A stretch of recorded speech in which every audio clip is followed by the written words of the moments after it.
I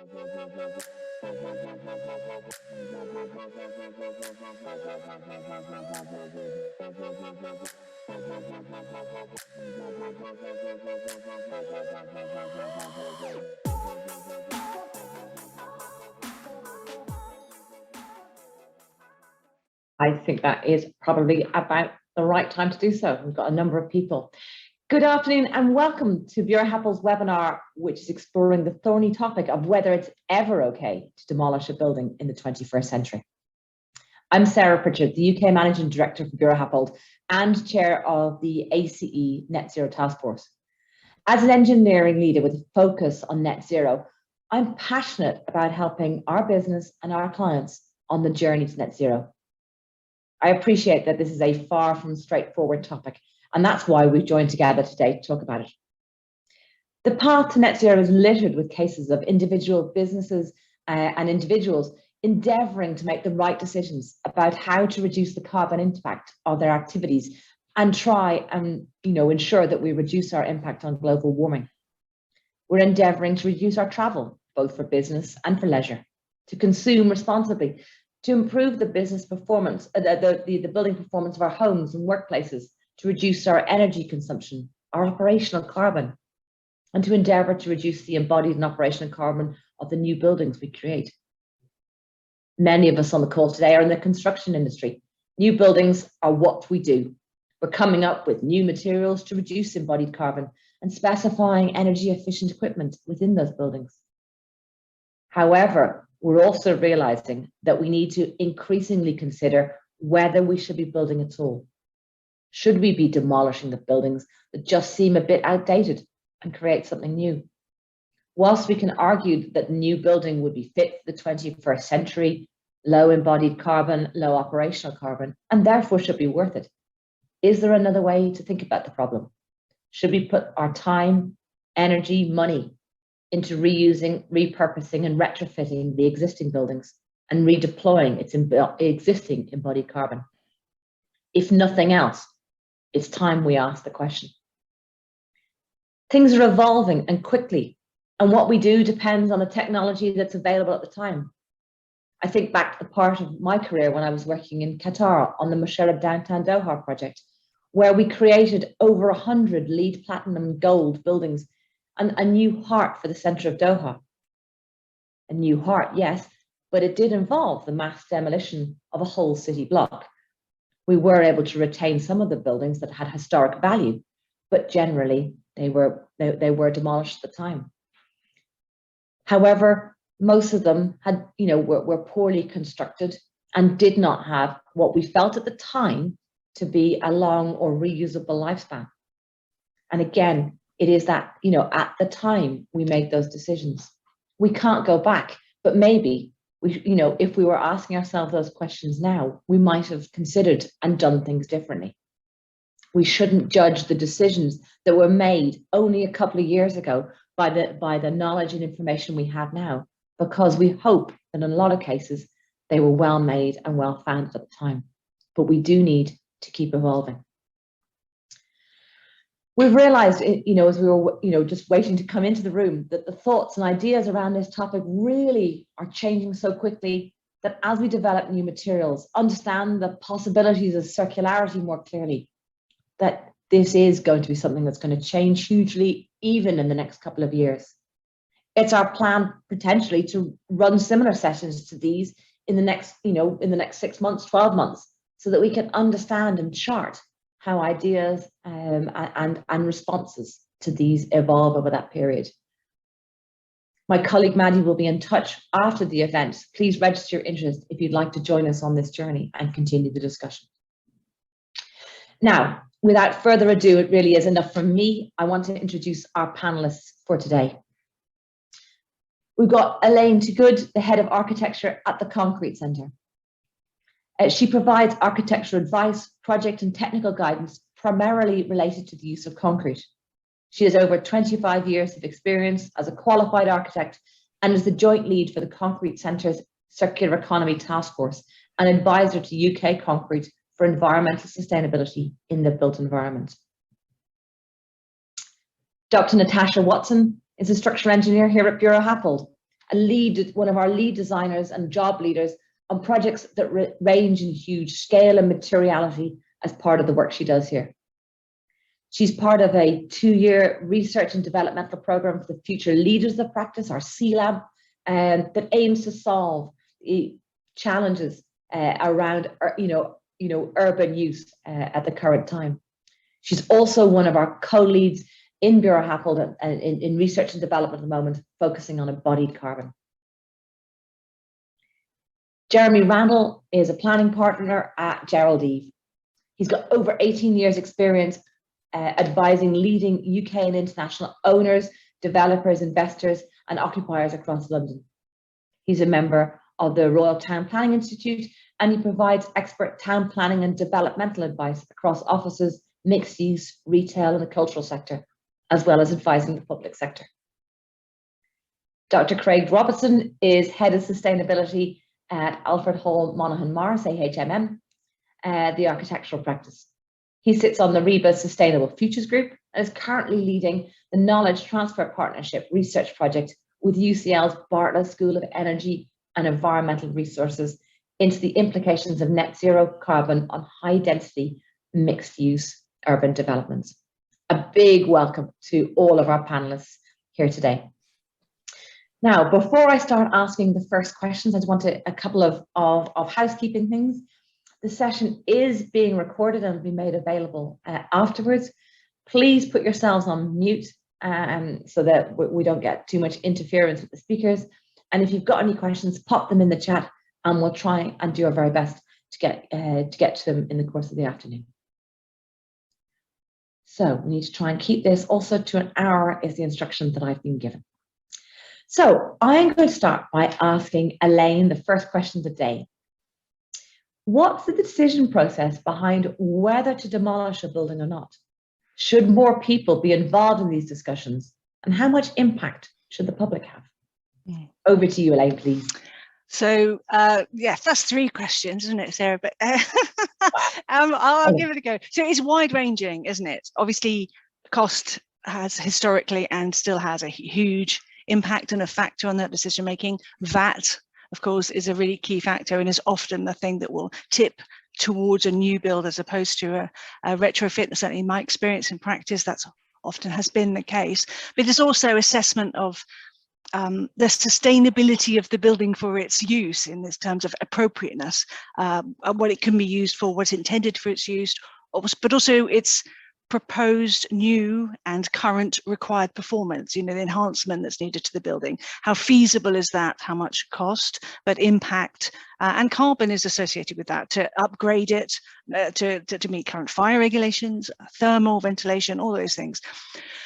Of course, the other factors as well is, and increasingly, of course, today, carbon is a very significant part of that assessment and is increasingly so. Currently, I guess the first principle and thing you'd be looking at is, is the building protected from demolition or significant adaptation because of deemed historic and cultural value? And perhaps actually the time now is right that other values need to be assigned to buildings for their protection or retention, or actually maybe that's just happening by default through through carbon targets. Though we know that it's easier to achieve our carbon targets if you don't demolish. So it's almost vicariously that's coming along. But we also got to realise the social impacts, and hopefully good developments take that on board. Or clearly, if it's a residential development, if that's if there are people in there, do they need to be decanted? Do they need to be relocated? Can works happen while they're there? That's a social impact, not just from the movement, but also practicality and costs. Then again, there's also huge social benefit from seeing change and improvement, potentially, especially in rundown housing estates and experiences that I've had with regards to that. But that also doesn't necessarily need to be whole-scale demolition to achieve those changes. So Park Hill is a great example of that. So I think, do more people need to be involved with the discussions? I think there certainly needs, I think that's potentially, yes. But certainly, I think more factors need to be taken into consideration and more weight given to the factors that are deciding those and certainly taking that away from finance. So that's a sort of generic view. At a detailed level, there's the technical issues, how appropriate is, say, the frame or the bits of the building to be able to retain them. You need to take that into consideration. If it's concrete, with my concrete hat on, that's very clearly easy to do that, in the sense that we've been doing that for a long time. There are already standards of assessment, how you carry out those. Natasha will be very aware of that, from a structural engineering point of view. And the chances are that that concrete's got a lot of life left in it. It tends to have a long life. So it has the ability.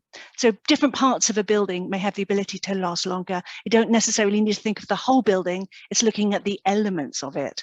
And there are also steps always evolving to extend the life of materials as well, and structures and elements of a building. So hopefully that sort of answers that question. Elaine, that's an excellent answer to that question. I think it really also raises some of the challenges, the fact that there are all these other factors that we need to think about, rather than just, it's not a binary question, much as we'd like.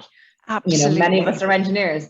Most of us like a yes, no answer. If this, then this. But as you say, it's a very challenging, a real challenge. Yeah.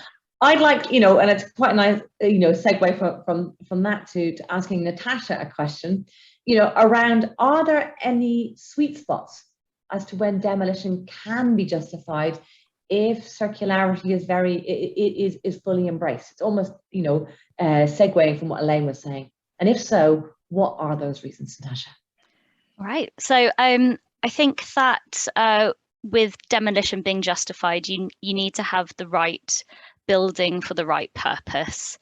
And that sort of involves, really early advising. And some of our clients can actually have the opportunity and they've got the scope to sort of change the different functions of buildings that they might be in possession of.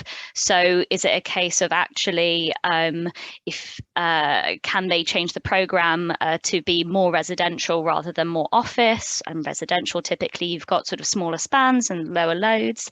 Can you relocate different functions, such as, relocating your heavy plant, etc., onto ground floor rather than having it on the roof, minimizing, any potential demolition, or minimizing strengthening as well. So with that in mind, I think that, where you're then sort of justifying your demolition, you've already sort of reduced that.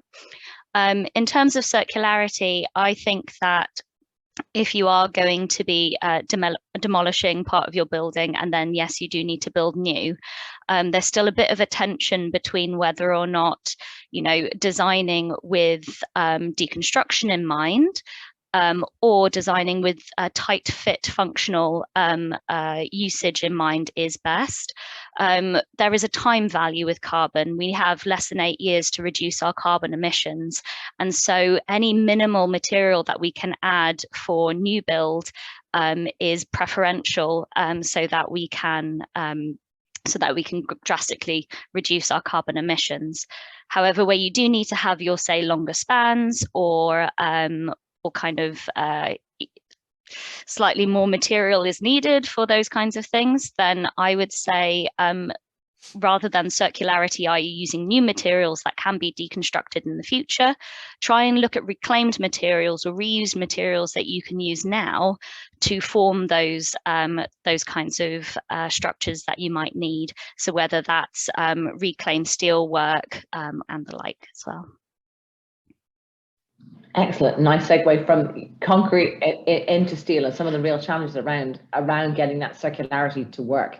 And I know that you're exploring that as part of your research at the current time, Natasha. I'm going to turn to Jeremy, and this is the other end. You know what I mean? So it's like, right, talk to us about the planning. What are the current planning policy positions around the demolition of buildings, and how does this work?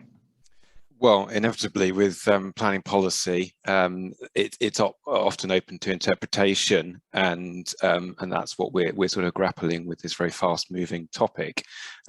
It's probably worth bearing in mind that permitted development does allow demolition without the requirement for planning permission. So I mean, that's as a headline, whilst there are caveats and thresholds you have to bear in mind, and it's not always appropriate in central London, there is permitted development to demolish whole buildings. I mean, oddly, that doesn't extend to alterations, structural alterations, which does require permission, but that permitted development right still exists for a large number of buildings. I mean, I think that highlights that sort of the national policy is a bit behind where it probably needs to be, and a number of local authorities are getting on with their own policies around demolition and the associated carbon reduction, embodied carbon and operational carbon. So at a national level, there's no presumption against demolishing buildings, although, as I say, a number of boroughs, particularly the London boroughs, are or have introduced policies that seek to retain and reuse buildings. So for example, Camden, we see that they have a policy you have to demonstrate why it's not possible to retain and improve an existing building before then you can contemplate redevelopment, demolition and redevelopment. A lot of the certainly the London boroughs are being driven by the progressive London plan that was published last year, and as many people will be familiar, there's new and very ambitious policies which introduce that general presumption against demolition, as well as a wider spectrum of policies relating to carbon reduction across the whole life cycle, and of course improving energy efficiencies for buildings. So in terms of the planning position, we've got quite a complex web of policies that we need to consider, but there's no consistent regulatory framework. We're thinking about building regulations as well as the policy.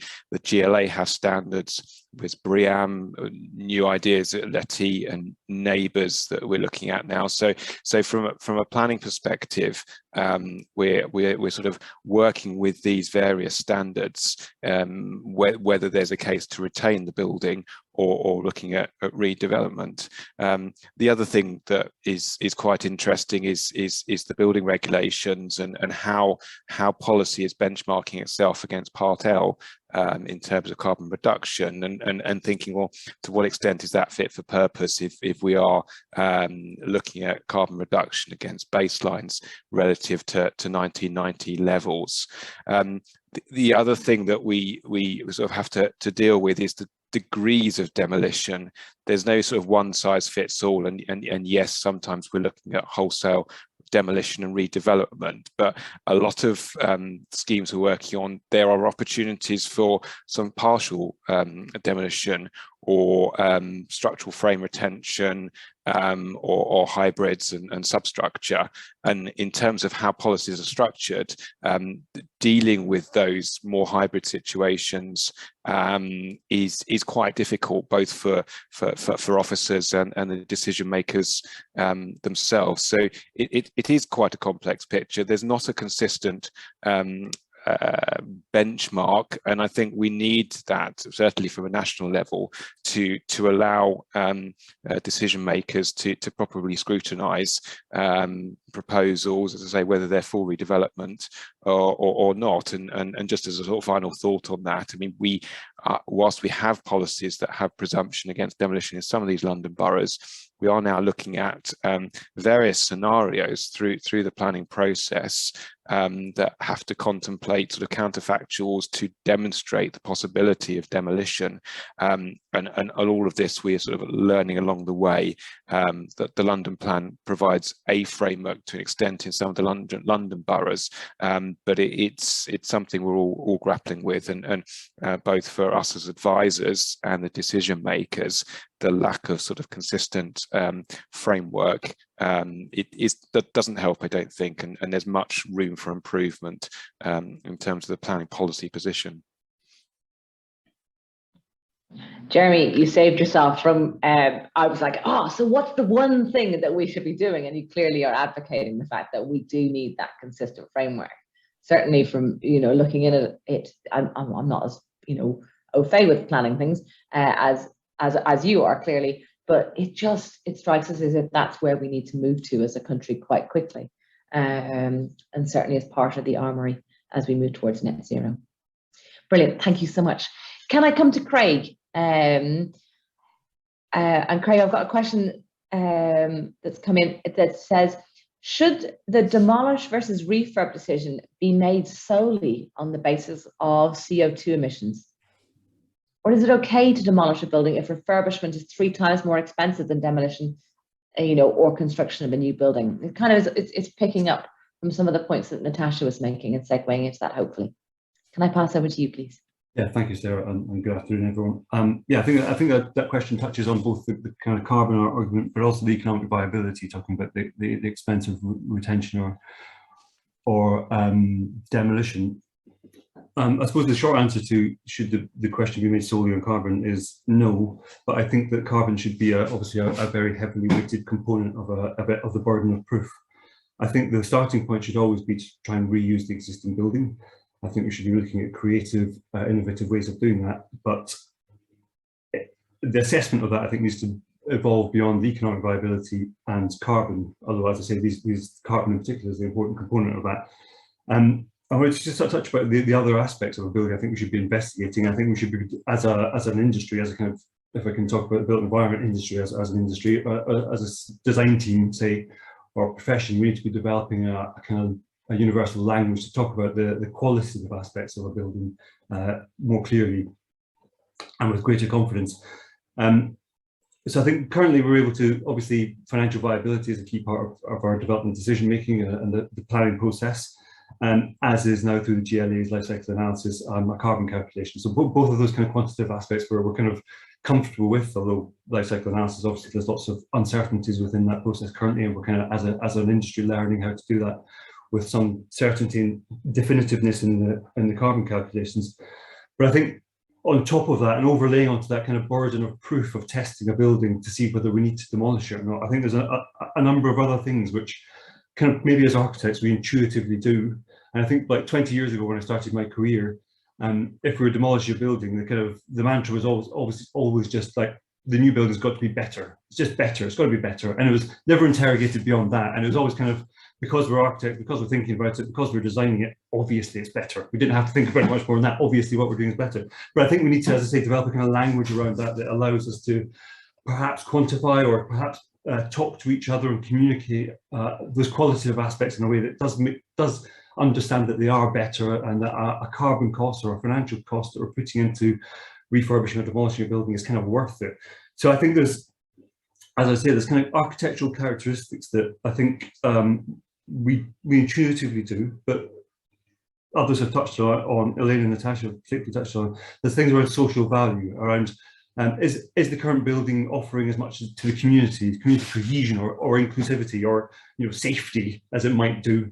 There's aspects around kind of architectural things, if I can paraphrase Vitruvius, about kind of the practicality of the building, the robustness of the building to change and to reuse, and the kind of joy, there's just the kind of architectural joy, or just the human joy of being in a space and walking down the street and enjoying it. I mean, I think that's a quality that is an important aspect of our cities that we need to be able to talk about when we're looking at buildings that whether they should stay or go. I think usability and control of a building, Elaine has also touched on that. Is a building intuitive to use? Is it possible to use it? Is it actually viable to use it in the way that we want to use it, and kind of change it over time? And then Natasha also touched on lifespan and adaptability. So is this building that exists going to be there for a long time? Can it exist for a long time? Is the carbon kind of that's captured in its existing structure there for a long time? And I think I'm talking about these aspects as looking at new proposals to see if they're kind of worth the demolition and the kind of carbon cost of demolishing a building. But I think we also need to be applying these criteria to existing buildings, and we need to be thinking creatively about how we can test an existing building. We can look at the potentials of an existing building to kind of achieve all these kind of perhaps qualitative aspects of the built environment before we think about demolishing it. And as Jeremy touched on, we can look at, I think we need to be looking at retaining the existing buildings as they are, or retaining components of the existing buildings, or a frame and extending them. So I think we need to really interrogate the existing structures around all of this qualitative aspects of the built environment, in order to then think about moving on to justifying demolishing them. And then if we do get to the point where we have to demolish them, we think about those new buildings within that very tight carbon budget. Natasha talked about the 8 years we've got to 2030, so we have to be thinking about zero carbon buildings. We have to be minimising the embodied energy we're putting into those buildings. We have to be thinking about the long-term viability of the buildings, how they adapt, how they fit in with the circular economy, how they are operationally zero carbon, and all of those things. So there's a kind of stringent pathway of assessing existing buildings and a language about talking about their qualities across the kind of architectural spectrum and the built environment spectrum before we develop things that sit within a tight carbon budget and a zero carbon framework. Thanks. Thanks, Craig. I think you articulated some of the challenges of what we're talking about here so well, you know, in terms of, you know, the joy we get from buildings and actually making sure that we, you know, because there are some buildings that don't perform brilliantly in all of our cities, but they do give us joy. And actually, let's not forget that that is actually part of what we need as humans. It's part of why we're coming back into cities after lockdown. And actually, it's nice to be there, you know, and remembering that that is part of it. Brilliant. Thank you so much. It segues really nicely because you were talking about how you quantify it and how you think, you know, you deal with some of these challenges. And as I pass back with the next question to Elaine, it very much is along that theme. If science is telling us, Elaine, that there is a climate emergency, and it is, surely science is going to provide us a case for either retention or demolition. We're going to be able to work out, is a building good or bad? You know, and can you talk to us about how we could potentially do an objective calculation? Is that going to be possible to try and assess that in the not too distant future? Thanks. Well, I think Craig just gave a really brilliant example of how challenging it would be to bottle all of that. How do you quantify scientifically joy? So somebody's probably done it, but so in principle, I would say yes-ish. But as we know, there is much more to this.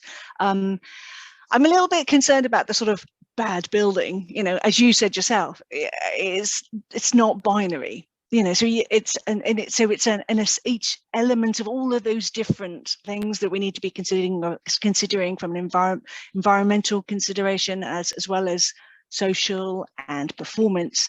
You know, a building might be excellent for its spatial demands, but actually require a lot of additional material and equipment, and therefore carbon, in order to keep it cool in the future, say. So that, you know, is that a bad building? There's a degrees of appropriateness or not for different aspects. So I think there is ways in which things can be, you know, the different elements can be built together to quantify, to build a whole picture.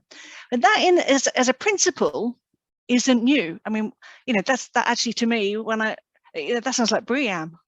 You know, it's, you know, all the different agreed different factors that we've established through the UN of what sustainability, environmental sustainability means, but it's BREEAM plus. It's overlaid then with whole life carbon assessment and life cycle analysis and other evolving social values and elements that Craig has talked about. So I think there's a danger in, I'm always personally slightly nervous about the reductiveness of tick box exercises of trying to bring something down to it, and yet I recognize the value of needing to sort of evidence to sort of prove consideration that it has been thought about. So I think we're still finding our feet with regards to this. But the point I made about future, you know, keeping things cool in the future is a really important factor as well, because it's not just about assessment of a building for how it's working now, what can work in the near future, and absolutely those 8 years fundamental, but we also need to, within that carbon framework, recognize that that building needs to be appropriate to stand up a lot longer than 8 years, clearly. But it's consideration of, you know, future uses, but also future predicted weather patterns, environmental conditions. You know, we need to make sure that their building and or elements of those buildings are able to be used for as long as possible to avoid demolition in the future. So that's considerations of, you know, flood resilience as well, and, you know, other climate change adaptations as just one small aspect of you know, a tick in the box that I would want in there to try and make an assessment of whether something is good or bad. So it's multivarious. We can have a go, but we're there. I mean, I think as Craig said, the industry has a long history of making all of these assessments. We just haven't been putting enough weighting and value on the decisions of those assessments to come up with a solution that's more likely to mean that we would retain. That would be my view. Wow, that's really, really controversial, Elaine. I don't disagree with you. Yes, we're clever enough to have done those assessments, but do we listen to the outcome, or do we still go with what we've already decided, regardless of the other way? That maybe is something that's going to, you know, as Jeremy was talking about planning requirements a couple of minutes ago, I think it possibly will tie into that as we go forwards. Brilliant. Thank you so much for answering that so eloquently.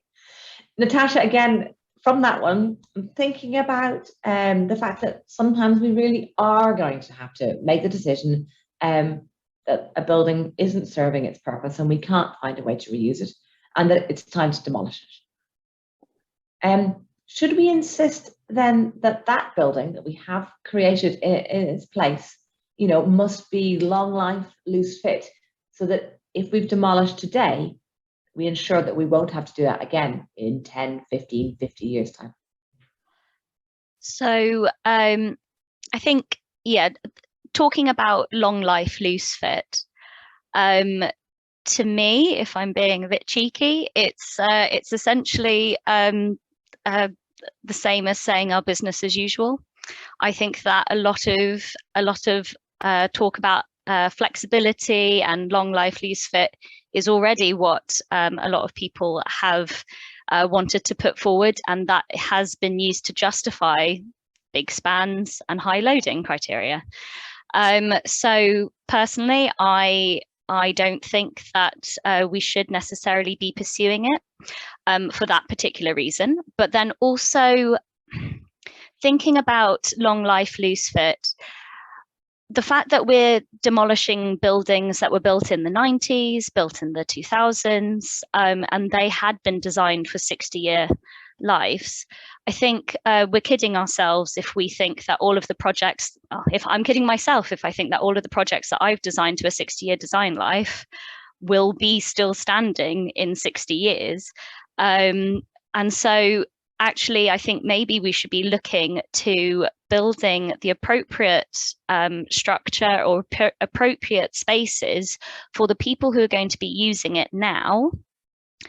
And with that, yes, there might be larger spaces. Yes, there might be places where you need a bit more flexibility.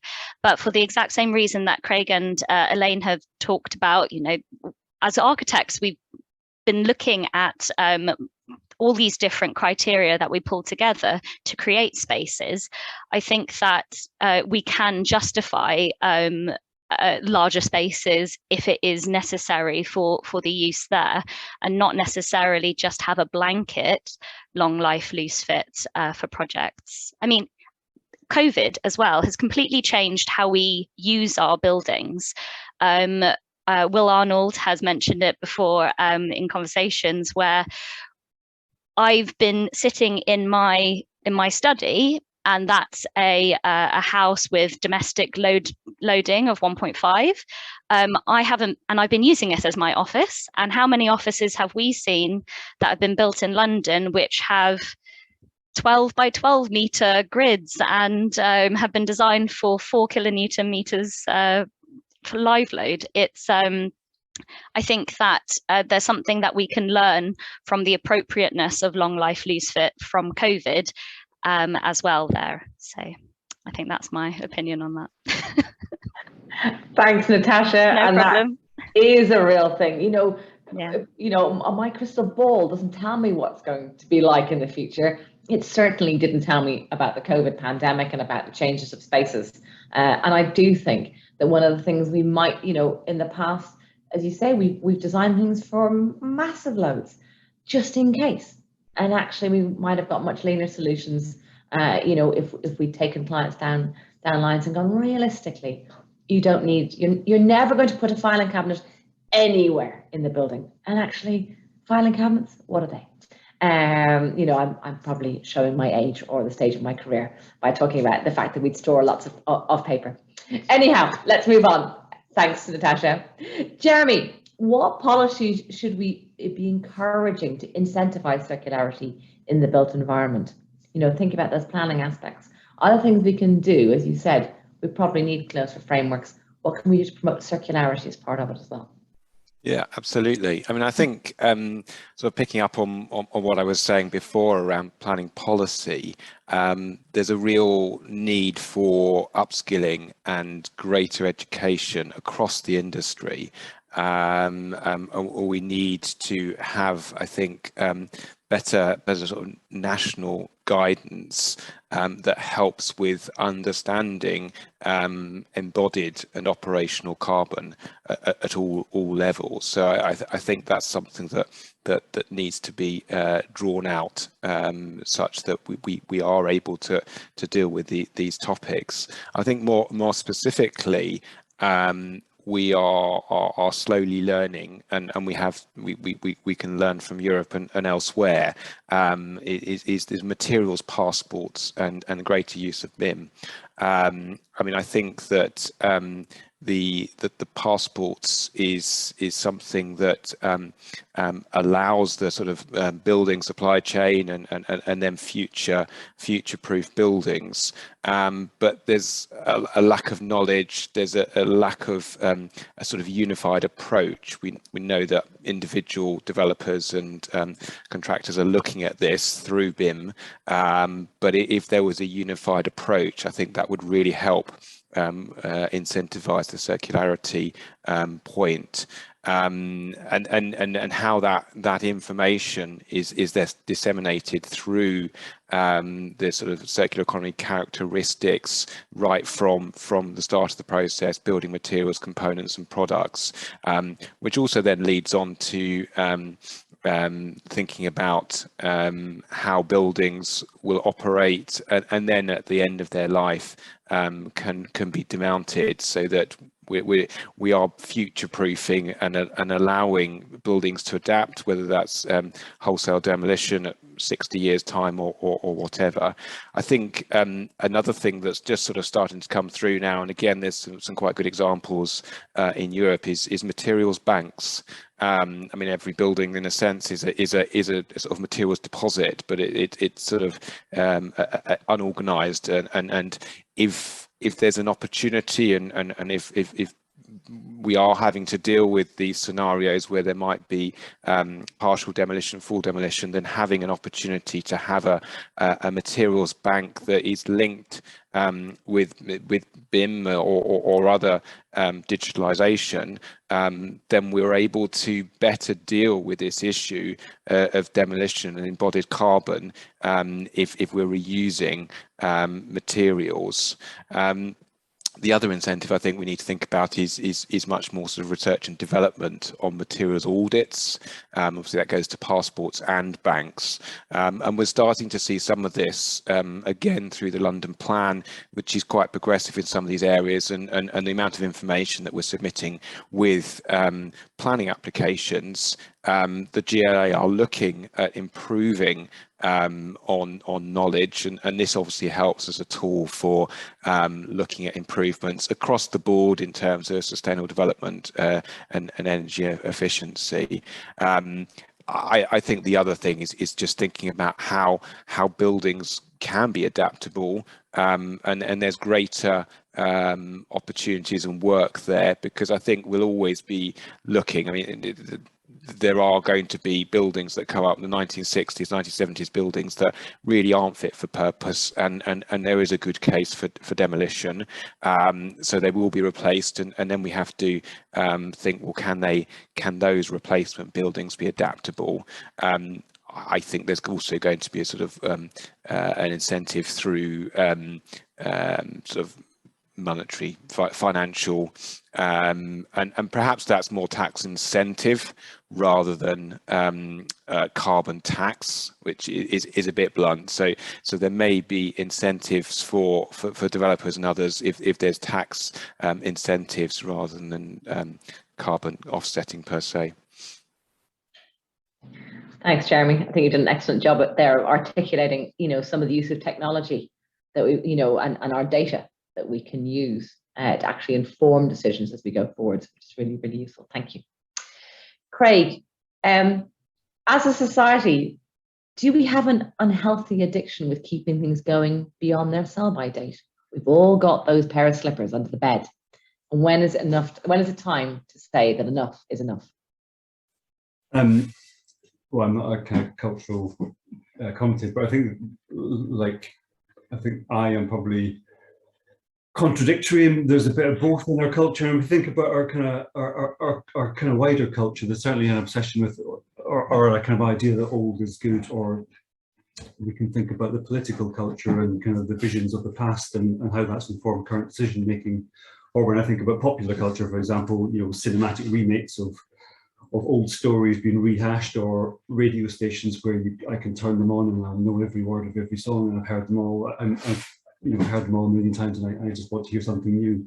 But I think there is a kind of leaning on the past, and I kind of want to keep old things where they are, which might be because they're comfortable or familiar or safe or kind of nostalgia around it. But there's also in buildings, I guess, there's a sort of de-risking of a process of building something new. And I think there's perhaps, I think this works across the kind of cultures, we have popular culture as well. There's a kind of there's perhaps a lack of trust in our ability to make new things better. Going back to my previous answer about being able to define and articulate what is better and why it's worthwhile making something new. But I think there's also a kind of cult of the new, and it goes back to Natasha's point about grid sizes and things. There's a sort of this cult that when it comes to buildings, we need something new. We need something that's got 12 by 12 grid, and we need something that's got floor to ceiling height, and we need it to have a certain amount of daylight, and we need it to be 22 to 24 degrees all year round, because that's just what new buildings are. So I think there's a sort of contradiction between keeping things that are old and developing things that are new, that this whole process has to challenge both of those things. We have to be able to be pragmatic about looking at old buildings and kind of tolerate some of the idiosyncrasies of those buildings, understand where they are not optimal, and perhaps learn to work with them. But at the same time, be able to have this kind of, as I said earlier, this kind of coherent universal language to be able to articulate where those buildings are not effectively serving our purpose as society, and be kind of pragmatic and make changes to them, whether that's dramatic reinventions or whole-scale demolition. So I think I'm going to kind of try and sit on the fence a little bit, and we have to walk the line between both. And there's a kind of there's a contradiction in all of this stuff, I think. But yeah, is that okay? That's excellent. And I think, to be honest, I think it is a fine line, and it is a real challenge. And I think that's why it's a really hot topic of conversation. And I don't think we'll ever get to complete binary answers on it necessarily. We're beginning to get some really good questions through from the floor, and I'm going to try and start asking the panel these questions, and let's see how we get on. The first question is something that both Elaine and Jeremy have touched on. So I think I'm going to come back to them and see initially what their thoughts are before I ask Natasha and Craig to have any thoughts. And it's around VAT rules. We've both been to, I think Elaine explicitly mentioned VAT, and Jeremy was certainly mentioning different forms of tax. If the VAT rules were changed to equalize or even reverse to promote reuse of buildings, you know, the person who posed the question said, we think that many more projects would go down that line. What do you think? Is that something we really should or could be doing with our tax in the UK? Elaine and Jeremy, can you give us your thoughts on that, please? Yeah, I personally believe that would have quite a significant impact. I know that in the past there's been projects that I've worked on where that's been the deciding factor, and I think whatever can be done to increase the reuse and the retention of as much of our materials as possible and buildings as possible, we should be using them. And I think it's a really significant and important way for us to actually achieve the nation's net zero targets. Excellent, thank you. Jeremy? I think I would agree that would shift the dial. I mean, I mentioned previously about carbon offsetting, and the payments that developers are having to make for sort of shortfalls in the target requirements for whether it's a refurb or a redevelopment. But I think there's other sort of financial considerations here, and the point I was making previously around materials passports. I mean, it's interesting that the Dutch government has introduced tax incentives for developers who register materials passports. So VAT may be one thing, but I think if one were looking at VAT, then that should be a wider debate around tax on developments, and particularly thinking about how carbon offsetting works, particularly the sort of high rates per carbon tonne that we're having to deal with. So there may be another way of looking at this as well. Thank you, Jeremy. That's great. Natasha, Craig, do you have anything you'd like to add to that? Yeah, I mean, why is it 5% for new build and 20% for refurb? Is it because typically we've in the past built our way out of recessions? And if that's the case, is it really worth spending all that carbon to ensure that we build our way out of and get ourselves out of recession? I think not.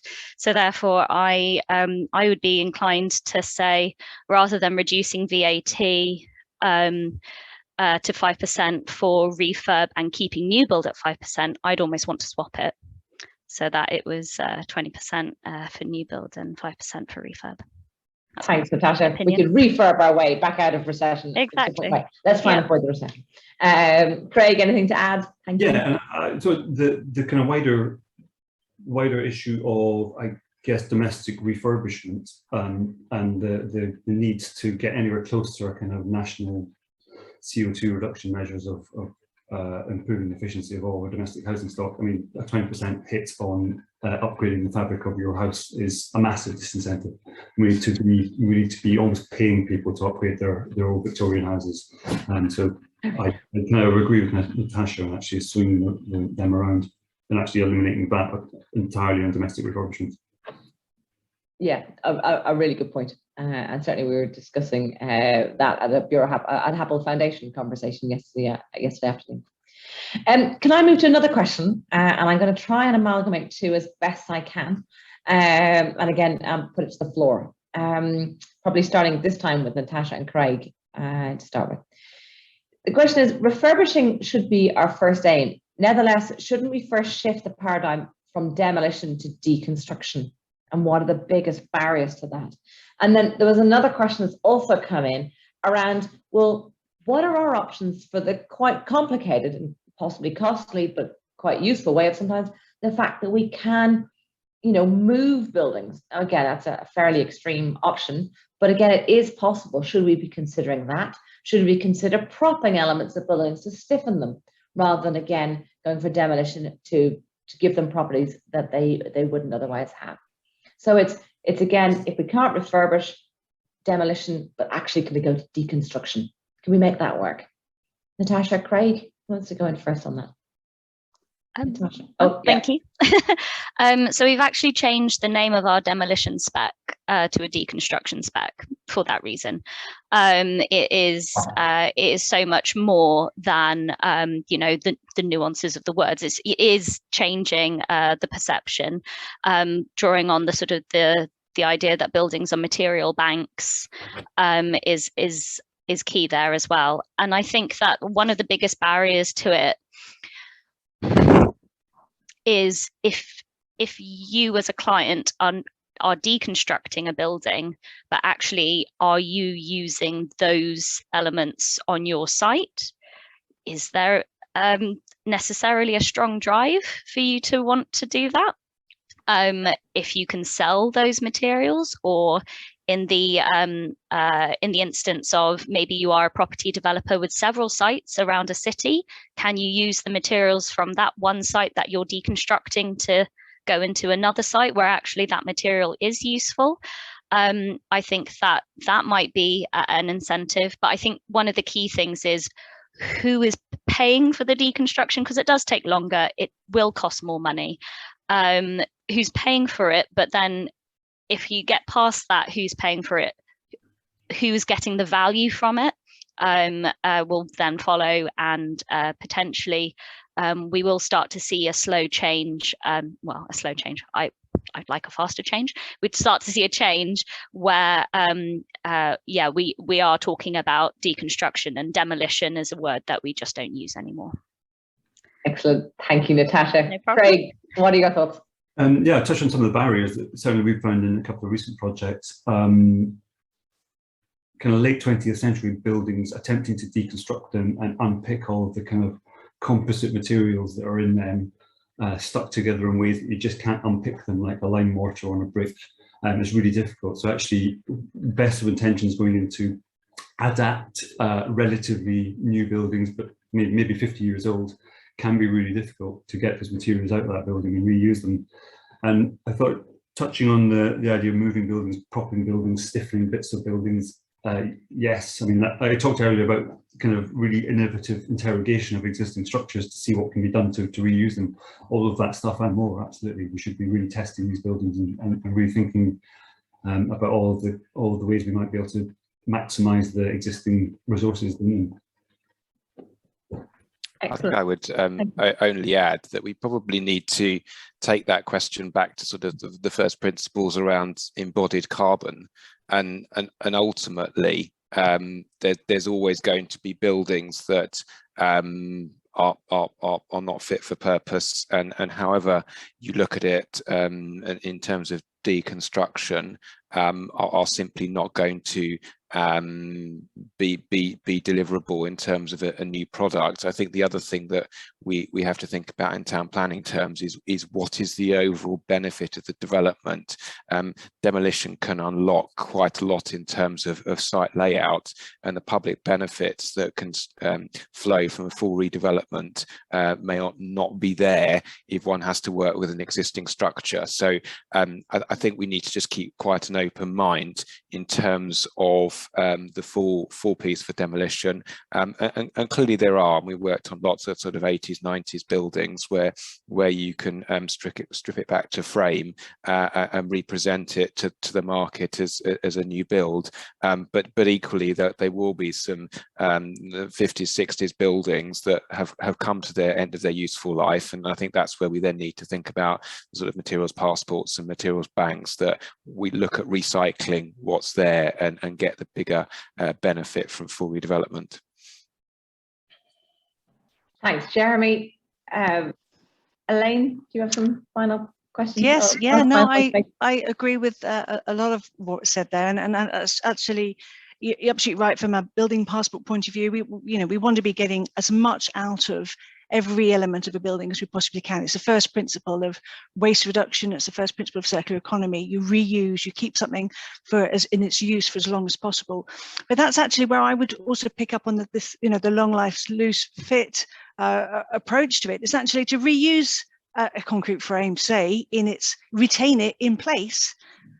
Is actually the lowest carbon solution that you can do for that building. And absolutely, we shouldn't be doing business as usual, but I don't think today contemporary interpretation of long life loose fit necessarily means long span high loads. We absolutely challenge those. It's a loose fit approach to those extra props, those carbon wraps.